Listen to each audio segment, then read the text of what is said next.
Salut à tous, aujourd'hui épisode spécial avec un invité tout aussi spécial. Oui, alors pour la plupart, je suppose que vous ne connaissez pas forcément le pentathlon, ou du moins de nom seulement. C'est une discipline qui a été créée pour les Jeux Olympiques et il est au cœur des Jeux Olympiques. Malheureusement, il y a une sous-médiatisation de cette discipline et du coup... on reçoit Christopher Patt, athlète olympique. Il a fait les JO de Londres en 2012 et les Mondiaux de Rio en 2016. Exactement, et du coup aujourd'hui on lui a donné rendez-vous ici même chez nos amis du Cozy Fitness, une petite salle à Saint-Pierre-du-Perret pour avoir une petite ambiance cosy du coup, pour se rencontrer. Exactement. Donc dès qu'il arrive, on enchaîne sur une petite interview de Christopher Patt. Ou sinon on rentre, on va se mettre au chaud. Du soleil. Voilà. Ouais. Salut Christopher. Bonjour Atef. Tu vas bien? Bonjour David. Ça va? Très bien. Heureux de vous voir. Bienvenue.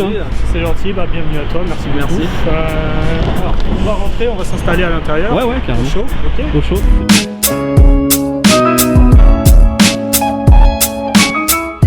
On a l'honneur de recevoir Christopher Patt, athlète olympique. Christopher, tu as 26 ans.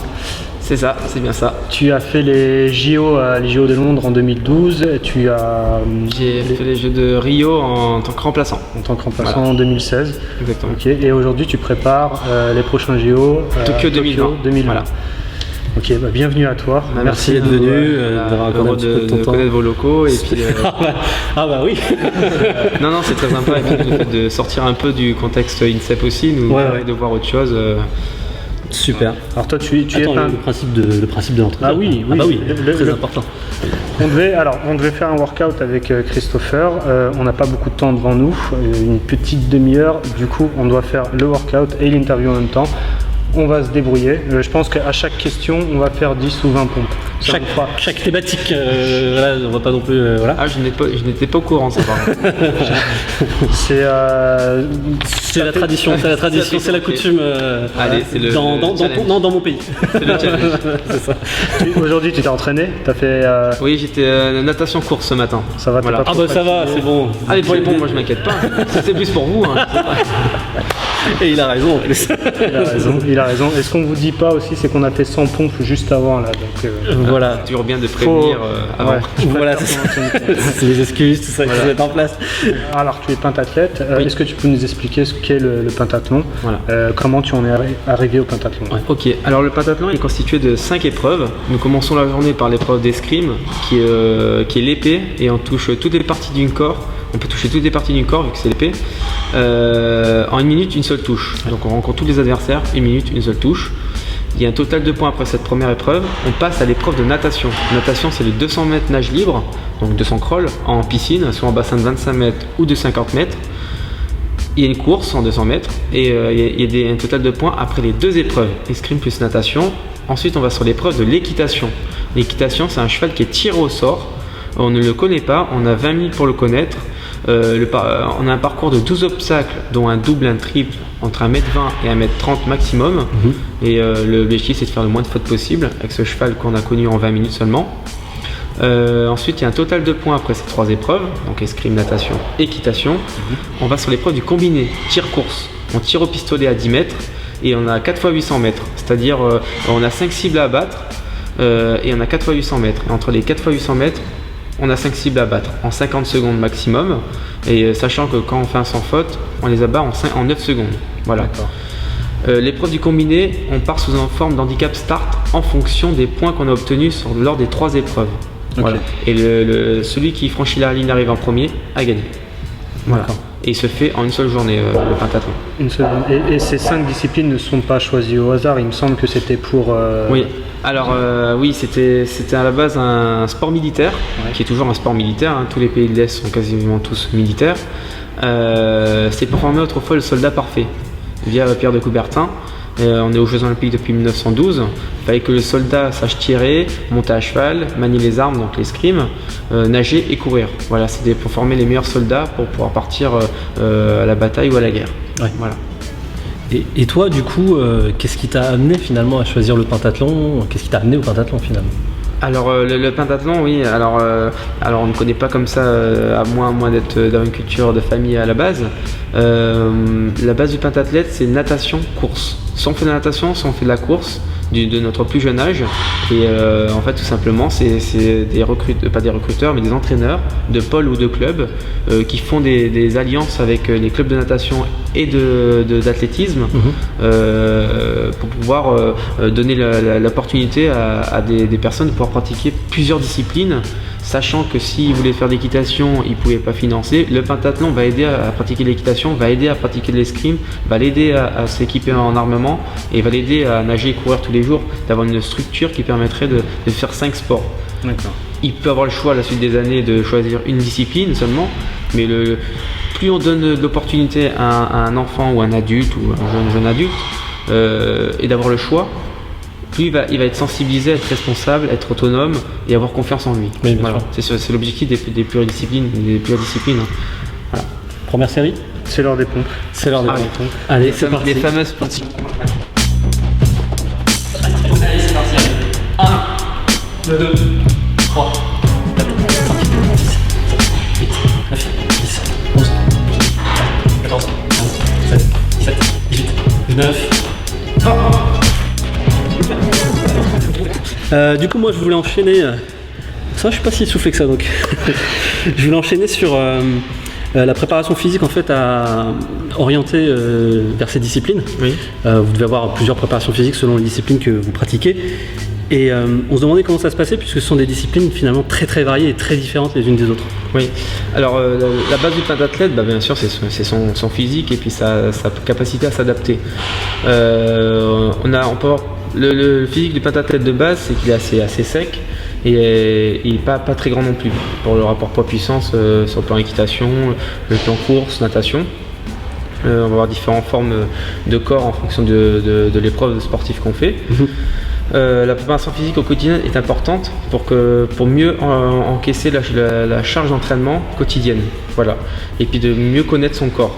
C'est-à-dire, plus on renforce notre corps, plus la blessure sera absente. Voilà, c'est surtout ça. On peut pousser le corps un peu plus à bout, mais il aura cette capacité à engorger la charge d'entraînement pour ne pas se blesser. D'accord. Bien sûr. Bien faire attention aux petits signaux aussi quand on commence à avoir mal. Bien sûr, écouter son corps finalement. Voilà, c'est écouter son corps, mais savoir ses limites, c'est hyper important. Ouais. D'accord. Et par exemple, du coup, via toutes ces disciplines, comment se passe une semaine type d'entraînement ? Alors, notre semaine type, quoi qu'il arrive, la base du pentathlon, c'est nager tous les jours, courir tous les jours. Ça, c'est l'élite en équipe de France. Sinon, en club, ça serait plus nager 3 fois par semaine, courir environ 3 fois, tirer 4 fois, des horaires différentes en fonction de l'emploi du temps scolaire et vie professionnelle surtout. Alors moi, ma semaine type, par exemple, c'est je nage tous les jours, je cours tous les jours. Pas la même allure, c'est en fonction de l'entraîneur, ce qu'il a prévu. Plus de charge le lundi, moins de charge le dimanche, la récupération. Ça, c'est la base. On tire 3 fois par semaine, on monte 3 fois à cheval par semaine et on fait 2 à 3 fois escrime par semaine en fonction de la fatigue ou de la charge d'entraînement acquis. Parce que l'objectif, c'est de garder tout le temps de la qualité. Voilà. Et la quantité, il y a des phases de quantité, mais toujours garder cet aspect qualité. Ne pas aller à l'entraînement pour aller à l'entraînement. Oui. En fin d'entraînement, on sait pourquoi. On sait pourquoi on y va. Et vaut mieux se dire que si je me sens pas, on n'y va pas. Et on sait pourquoi. Voilà. Toujours dans l'écoute du corps. Voilà. Et le fait de s'entraîner aussi le week-end, c'est une récupération active. Voilà, on peut se permettre de rien faire, mais l'objectif c'est que le corps garde ce maintien quotidien, habitude. L'inertie. Inertie, voilà. Ouais. C'est normal.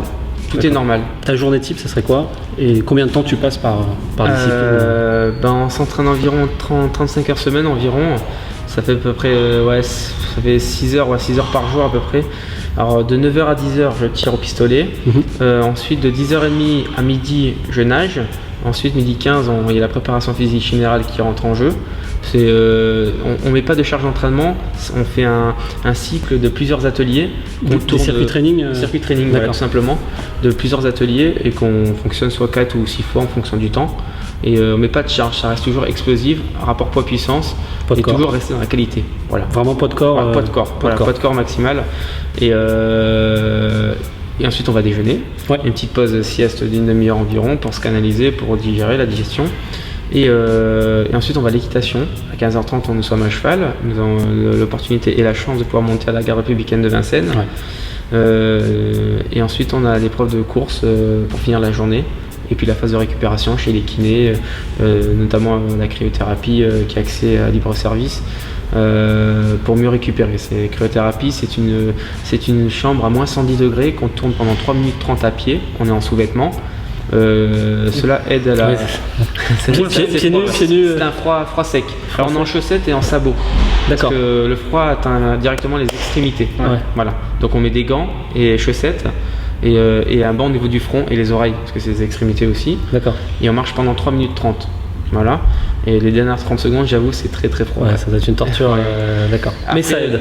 Ça aide à la récupération. Ouais. Le sang, ça permet le sang de circuler beaucoup plus rapidement dans le corps pour apporter l'oxygène et la récupération qu'il faut en minimum de temps. D'accord. On prend un KO sur le moment, donc c'est pour ça qu'on le fait le soir avant d'aller se coucher forcément, ou d'aller manger et puis ensuite se coucher. Ça c'est pour le côté récupération. Et après il y a les côtés blessures. Et pour tout ce qui est tendinite, contracture, des blessures partielles, ça aide aussi à récupérer et à reconstituer le muscle ou le tendon pour mieux reprendre plus rapidement. D'accord. Pour en revenir à toutes ces disciplines si variées, la question de base, Oui. est-ce qu'au final vous n'êtes pas seul dans cette épreuve? Oui. Vous pratiquez ça avec un cheval que vous ne connaissez pas, Oui. que vous voyez que 20 minutes avant. Comment ça se passe finalement cette connexion cheval-cavalier, puisque finalement on pense qu'il faut une grande complicité entre l'animal et Alors bien sûr, alors l'équitation, c'est un sport qui reste à maturité très tardive. On a des bases, mais l'objectif pour notre sport, par exemple, c'est s'adapter plus rapidement au cheval. C'est-à-dire on n'a pas le choix, on a 20 minutes. Quoi qu'il arrive, on peut avoir la détente, c'est-à-dire la phase avant d'aller sur le parcours. Elle peut très mal se passer, mais ça ne veut pas dire que le parcours va mal se passer. D'accord. Voilà, c'est une adaptation. On est là pour tester le cheval, voir ce qu'il peut faire, ce qu'il ne peut pas faire, et essayer de se mettre avec lui. Et de prendre ses difficultés ou ses atouts, nous aussi, et de les mettre en avant, et de s'adapter à lui en minimum de temps. C'est-à-dire qu'on lui donne envie. Lui, s'il était tout seul, il va simplement au box manger son fond, hein. Ouais. Mais on est là pour l'aider, et lui, il est là pour nous aider aussi. C'est une complicité avec lui qu'on doit s'adapter en minimum de temps, et ça, c'est la vraie qualité du pentathlète. C'est pour toi une des choses les plus difficiles à faire au pentathlon? Oui, parce que déjà les tirs au sort, on peut avoir des chevaux chauds, comme des chevaux très faciles mais qui vont faire un mauvais parcours. On ne sait jamais ce qui va se passer à l'avance. Ouais. Et par contre, on a tous les ingrédients pour réussir et pour arriver au bout de ce qu'on veut. Voilà. Parce que le cheval est capable de le faire. Si on l'a mis entre nos mains, c'est qu'il est capable de le faire. Et à nous d'explorer ces qualités qu'il a naturellement. C'est comme l'entraîneur via son athlète qu'il a entre les mains et de l'amener à son plus haut niveau, quoi. Il sait qu'il peut le faire, mais on ne sait pas à quel moment il peut le faire. Mais on est là pour l'aider, l'appuyer à supporter l'effort qu'il va faire. Toi, par exemple, quelle serait ta discipline préférée parmi les 5? Alors, au début, j'aurais dit, j'aime les 5. J'aurais dit la natation. Que c'est le côté un peu rentre dedans, on y va, on fonce, on met de la qualité, on essaie de s'améliorer pour finalement gagner une petite seconde. Ouais. Et en équitation, une barre ça vaut par exemple 4 secondes de natation. Alors là, c'est plus l'aspect équitation parce que ça ne dépend pas que de moi, ça dépend aussi du cheval et c'est une sorte de challenge en permanence, quoi.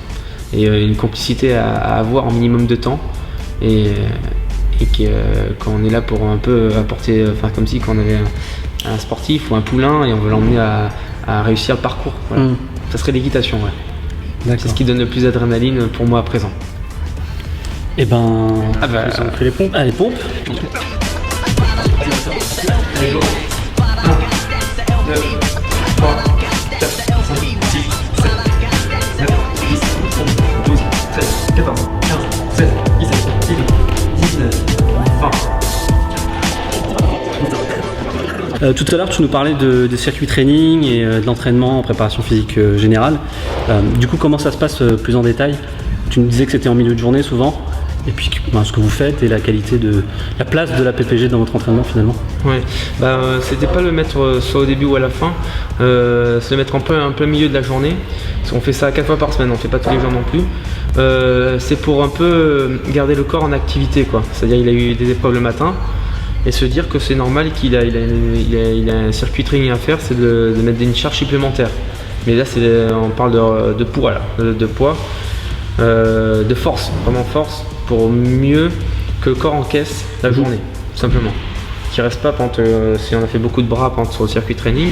On sait que derrière on a l'équitation, ça paraît normal, quoi. Voilà, il n'y a pas de temps de récupération pour récupérer du circuit training. D'accord, c'est prévu dans un ensemble. Ouais, dans un ensemble. Voilà, faut pas que le corps se dise ça y est, c'est de la musculation. Non, c'est un quotidien. C'est comme la personne qui va faire sa salle de sport le matin avant d'aller travailler. Voilà, il fait sa salle de sport, il se sent mieux, mais il va travailler après. Voilà. D'accord. Toujours dans cette optique d'inertie. C'est normal, là, ça se passe comme ça. Et du coup, vous faites plutôt du poids de corps ou vous faites plutôt du. Oui, poids de corps, parce que on trouve pas, pour notre sport, à nous par exemple, on trouve pas utile de monter en charge parce qu'en course on va le payer. En équitation, on va trop charger, on va être trop fort quand on va reprendre les chevaux. Tandis qu'il faut être assez féminin avec le cheval malgré qu'il soit imposant. Hein, ça doit entre 600 et 700 kg un cheval. Et en natation, on a besoin de puissance, mais pas non plus avoir de la puissance musculaire, sachant que quand on est dans l'eau, sans se battre avec l'eau, ça ne marche pas. L'eau est gagnante. Donc faut s'adapter à l'eau et prendre l'appui, ce qu'on appelle l'appui en natation. D'accord. Et prendre la masse d'eau pour pouvoir permettre d'avancer, quoi. Mais non, pas de charge. Non, pas de charge. Et tu trouves ça plus efficace pour un athlète qui fait des disciplines très variées ou qui, comme dans la vie de tous les jours, a affaire à plein de tâches, plein de missions différentes finalement? La préparation physique est fondamentale, quel que soit le sport. Déjà pour apprendre son corps, savoir les atouts de son corps et les capacités qu'il peut faire, qu'il peut engorger, et surtout de mieux se sentir, quoi, dans toutes les épreuves, et limiter la casse, les blessures autrement dit, et que ça soit une continuité dans une journée, quoi. Et mieux se sentir dans son corps, savoir de quoi on est capable, et d'avoir une condition physique, ce qu'on appelle vraiment une condition physique, quoi. Et tu le recommanderais même à des gens qui ne sont pas athlètes, par exemple? Ah ouais, même ceux qui ne pratiquent pas du tout de sport, d'avoir un minimum de cardio, un minimum d'activité physique, de renforcement, pour qu'ils soient mieux accompagnés, quoi. Et même si ce n'est dans la vie quotidienne, quoi, ouvrir un tiroir, un placard, lever les bras, les faire toucher derrière. Acquérir de la mobilité. Avoir une mobilité, qu'on appelle ça autonome, quoi. Autonome, d'avoir une certaine autonomie, se sentir bien à tout moment, savoir se débrouiller tout seul, quoi. Ouais. Voilà. Peur à beaucoup de monde, lorsqu'on leur dit de s'entraîner tous les jours, ils craignent les blessures. Est-ce que toi tu as un conseil, sans parler de cryothérapie, parce que non, oui, bien sûr.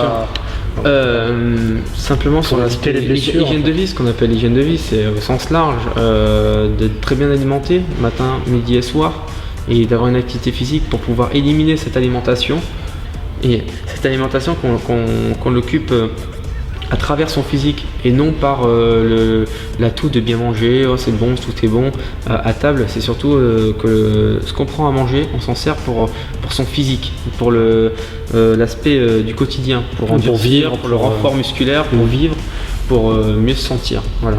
Et vous consacrez une partie de votre planning importante pour le repos, du coup, pour éviter aussi de se blesser.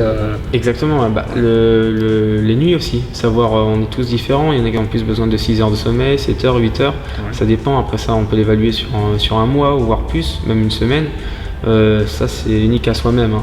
Bien manger matin, midi et soir, bien dormir, avoir une activité physique pour se dépenser, pour que les articulations se développent, continuer à mûrir, que le cœur marche, avoir un peu l'aspect cardio, pour que le cœur ait un peu plus de battements que le sommeil ou la journée en train de marcher, pour habituer le cœur à répondre à tout moment, quoi. À des besoins. Des besoins, voilà. D'accord. Et surtout que les personnes, des fois on peut être en état de stress, et s'approprier cet état de stress qui peut aider au quotidien, pas l'éviter ce stress. Le stress est là pour nous aider.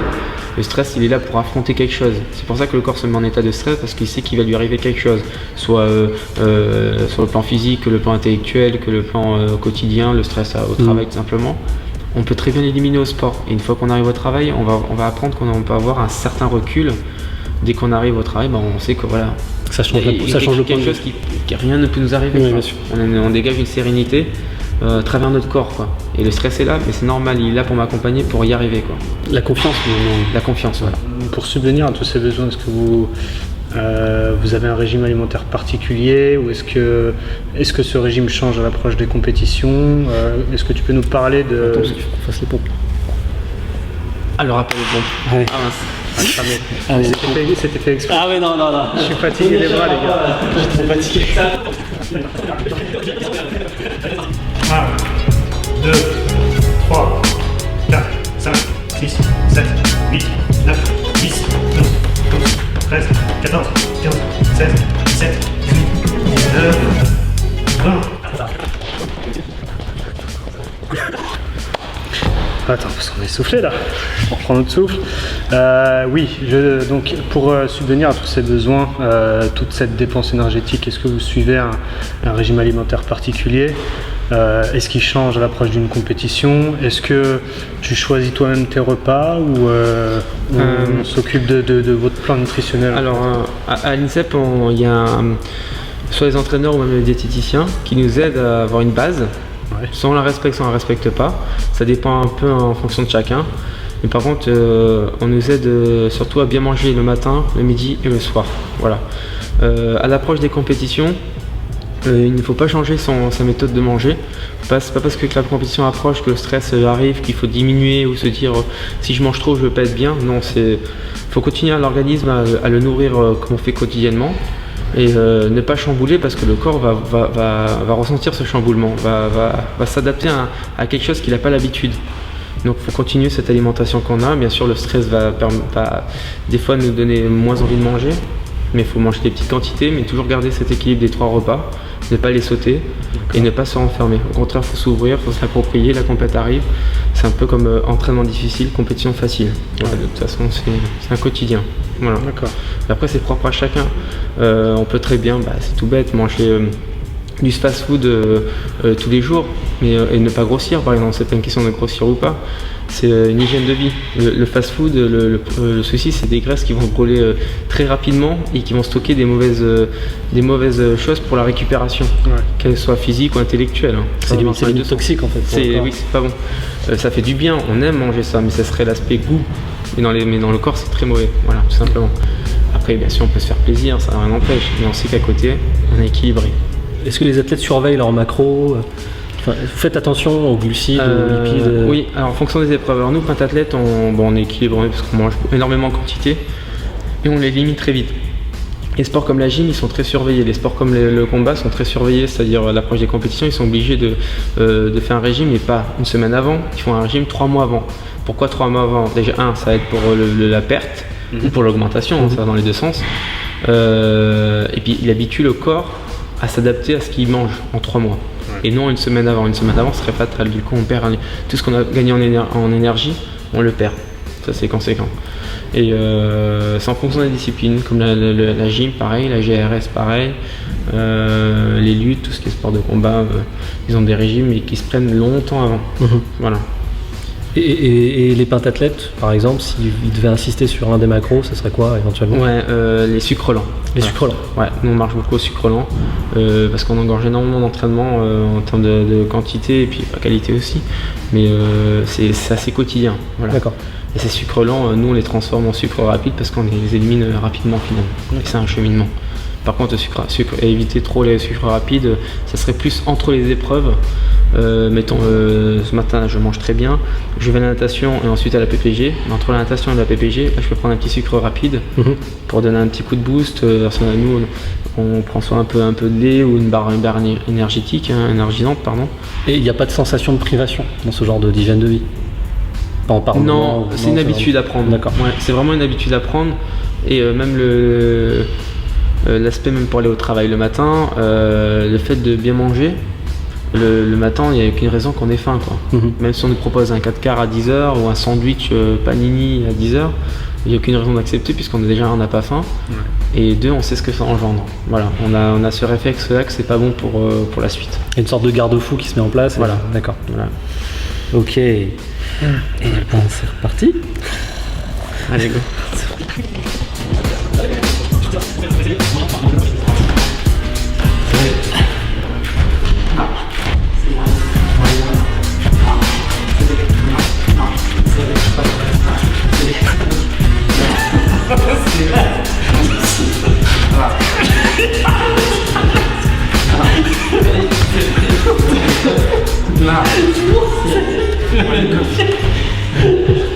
Il est lancé pour les 25. Là, j'ai fait mort. Du coup, pour un athlète qui a vécu aussi les Jeux Olympiques, etc., même si c'est ponctuel, Quelle est finalement la place de ta vie privée dans ta carrière, dans tes entraînements? Tu disais t'entraîner même le week-end. Plus on approche, alors les Jeux Olympiques arrivent tous les 4 ans. Une saison lambda sans Jeux Olympiques, par exemple, peut se permettre de rentrer le week-end et de pouvoir s'entraîner course et natation chez soi, où on trouve un module, ou alors on s'entraîne le samedi matin et ensuite on rentre chez nous. Ouais. Et le dimanche, du coup, on court.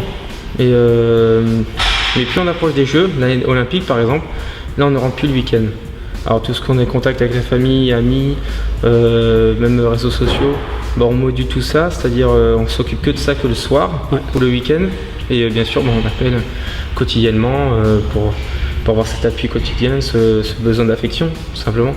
Et puis ta famille a la chance de t'accompagner au JO. Oui, c'est un soutien très important, j'imagine. Chaque athlète bénéficie des places pour la famille et de voir un rêve qui se réalise, quoi. Et eux accèdent à la zone dédiée aux athlètes, par exemple, ou c'est vraiment comme un public? Ah oui, complètement. Ah oui, d'accord, ils font partie vraiment du quotidien de l'athlète. D'accord, qui sont dans le village olympique. Voilà. Pas au village, au Club France. Le village olympique, c'est uniquement athlètes et entraîneurs. D'accord. Il faut repartir là. Mais non. Mais si, hein. Sérieux? Tu veux pas rajouter quelque chose? T'es sûr que t'as fini, hein? Non, on dirait que non. Tu peux prendre ton temps pour répondre, tu sais. Ouais, des fois. Allez, go. C'est parti. Vas-y. 1, 2, 3, 4, 5, 6, 7, 8, 9, 10, 11, 12, 13, 14, 15, 16, 17, 18, 20. On va les faire,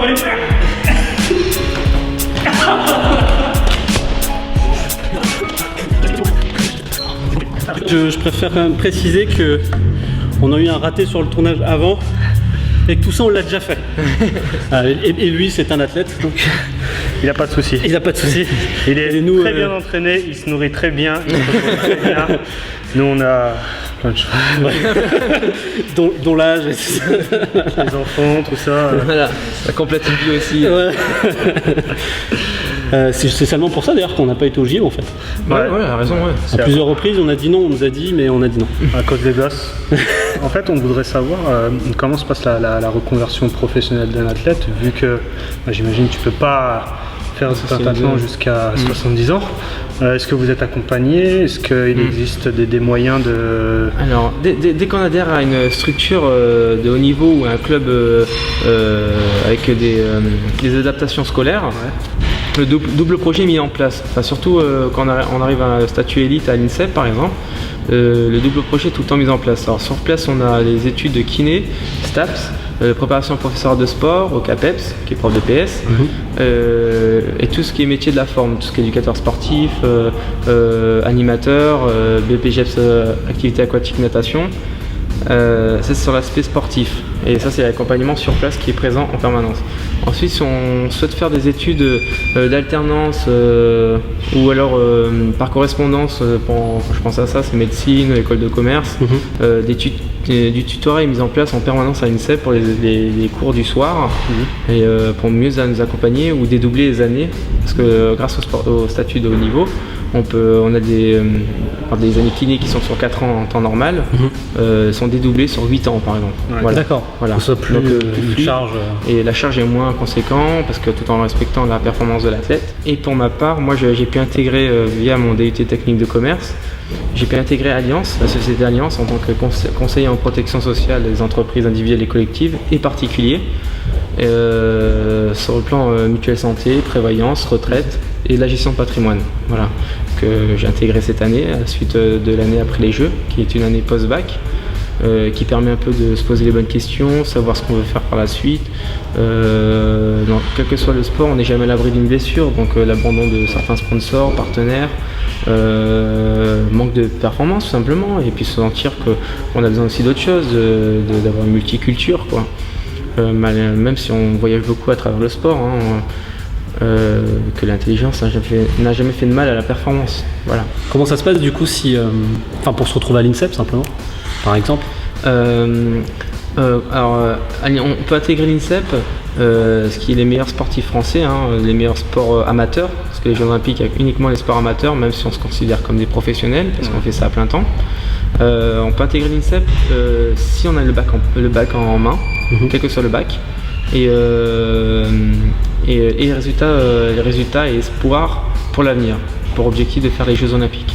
Voilà. D'accord. Mais on est tous soit en équipe de France jeune à la base avant d'intégrer l'INSEP. Oui.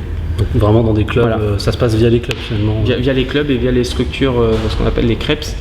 C'est les jeunes structures d'équipe de France. Donc c'est les résultats qui Les font la résultats sélection, scolaires, en fait. ouais, résultats scolaires et résultats sportifs. C'est vraiment les deux. D'accord. Après, oui, il y a le côté sportif qui rentre aussi en considération, parce que l'INSEP c'est vraiment le sport à la base, Ouais. mais ils prennent en compte ce qui est à côté aussi, parce que c'est important la reconversion du sportif et de son double projet. Il faut vraiment respecter ça.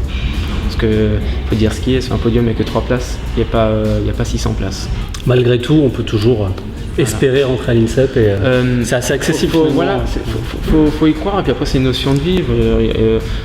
Moi tout simplement, quand j'étais tout petit, mes parents, quand j'avais une mauvaise note à l'école ou un mauvais comportement ou quelle que soit la raison, ils me privaient d'aller à l'entraînement.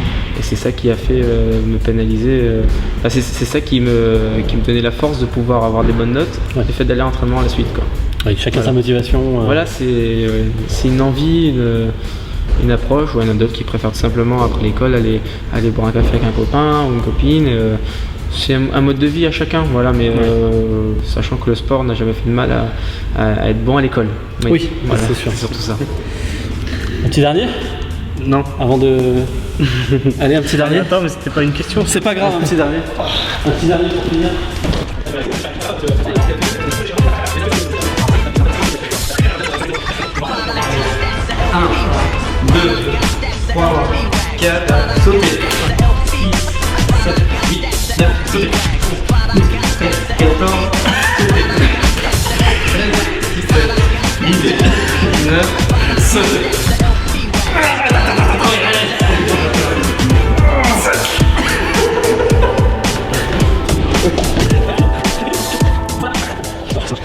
Du coup, on va reprendre le fil. Quels sont toi tes projets à venir, tes ambitions? Alors, mes projets à venir professionnels, moi, c'est de continuer à évoluer au sein d'Alliance et puis de pouvoir donner donner beaucoup de ma personne et leur apporter beaucoup à la société Alliance. Sportivement, c'est d'aller aux Jeux de Tokyo et de continuer à faire partie des meilleurs mondiaux et mûrir à travers une équipe de pentathlètes que je respecte complètement, qui m'aide au quotidien. Malgré qu'on fait un sport individuel, on a tous besoin d'un collectif pour mûrir les individuels, pour performer dans les individuels. Et tu nous parlais aussi du fait que tu étais ambassadeur région Oui. Hauts-de-France. Oui, ça fait 3 ans que je suis ambassadeur de la région Hauts-de-France sur des missions qui m'y sont données. Moi, je suis très heureux d'être représentant par rapport à ça. C'est d'apporter aux jeunes des valeurs du sport, et que ce soit les valeurs ou le sport à l'école, et leur donner envie que ce n'est pas seulement un rêve, qu'il faut qu'ils y croient et que tout le monde peut y arriver. Tout est accessible. Simplement, c'est qu'une question de motivation et se donner les moyens. Voilà. Alors j'interviens une fois par mois dans les écoles primaires ou collèges en région Hauts-de-France, parce que mon club d'affiliation c'est le Noyon Pentathlon Moderne. D'accord. Voilà. Et je les accompagne un peu sur des sujets comme la nutrition, les valeurs du sport, pourquoi la pratique d'un sport, et leur donner des adresses pour un peu les localiser de ce qu'il y a comme sport autour de chez eux. Du coup, je présume qu'ils doivent avoir pas mal d'idées reçues sur la vie d'athlète. Surtout ça, ils ont besoin, ils ont leur instituteur, ils ont leur professeur. C'est important qu'ils aient un témoignage direct avec le sportif, quelle que soit sa discipline, avoir un contact direct avec eux pour dire que moi aussi je suis passé par eux, j'ai toujours rêvé, j'ai toujours voulu, je dis pas que j'ai réussi exceptionnellement, c'est pas ça, c'est dire que je suis passé par ce siège d'école comme eux, et que c'est accessible à tous, quoi. Il suffit d'y croire et puis d'être passionné, d'avoir un plaisir au quotidien, quoi, et de ne pas hésiter à pratiquer plusieurs disciplines, quoi. Quitte à se sensibiliser à une seule par la suite, mais donner la capacité à pouvoir pratiquer un multiple de sports pour ensuite gagner en maturité et en expérience et avoir confiance en soi. Ça rejoint ce qu'on a dit tout à l'heure. Pour ça, il faut que l'élève fasse l'effort d'aller chercher dehors, parce qu'à l'école, Voilà. collège, lycée, etc., plus ça va, plus on... Il donne aussi des solutions, mais tout c'est aux enfants d'aller chercher, c'est aux parents aussi d'aller chercher, de donner un maximum d'opportunités à son enfant pour qu'il puisse le mieux possible s'exprimer, quoi. Qu'elle soit extérieure, qu'elle soit même dans la lecture, qu'elle soit dans la musique, différents domaines, de dire un maximum de choix pour qu'il puisse s'épanouir et deux, s'enrichir intellectuellement, en confiance en lui, en responsabilité. Je suis certain que tu feras un très bon papa. C'est pas d'actualité par contre. Bah, c'est cool. Bah, merci beaucoup, Christopher. Bah, merci à vous. Hein. Bah ouais, carrément. Merci, ravi. Et puis nous n'hésitez aussi, pas pour la suite. Hein. Avec grand plaisir, avec grand plaisir. Témoigner pour voilà, je suis là. Super. Dans vos mains. Super. Merci beaucoup d'avoir pris du temps.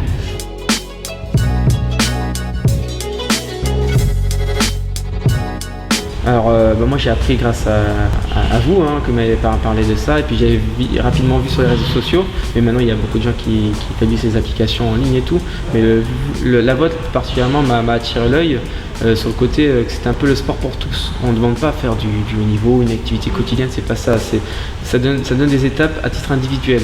Chacun est différent et là vous prenez en compte vachement la personne en lui-même. C'est en fonction de ses capacités, elles sont pas évaluées, c'est uniquement pour elle-même ou lui-même, pour l'approche au sport. Voilà. Et qu'on ne demande pas à pousser, on demande simplement à avoir ce contact avec le sport en permanence pour mieux avoir confiance en lui. C'est ce que vous dégagez dans votre application. Un peu comme le pentathlon, il faut garder l'inertie. Voilà, l'inertie, puis après ça sera à titre individuel, il ne sera pas évalué, c'est à lui de pousser ou pas un peu plus la barre. Et puis surtout s'épanouir pour trouver son propre équilibre. Je trouve que c'est important, il y a beaucoup de gens qui ont tendance à vouloir trouver cet équilibre que certaines personnes ont. Ils sont en permanence à la recherche et la vôtre donne beaucoup d'inspiration à ça. Toi, c'est quelque chose qui t'aurait intéressé personnellement Ah oui, complètement. Complètement. Et surtout que ça me parle beaucoup maintenant, mais de mon plus jeune âge, j'ai envie de connaître ce milieu. Et c'est quelque chose que tu abordes déjà finalement en circuit training complètement. Tous les jours, 4 fois par semaine. Voilà, exactement. Et vous avez tout pour réussir par rapport à ça, parce que c'est tout. Non mais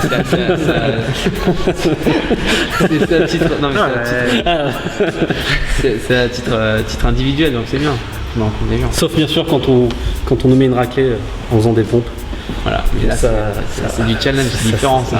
Ça c'est l'INSEP, les athlètes olympiques. Merci de nous avoir ridiculisé. Voilà, merci beaucoup. On ne remerciera jamais assez. Merci beaucoup, Christophe. Carrément. Je te resserre la main. Merci vraiment. Quelle poigne. Bon bah j'essaie.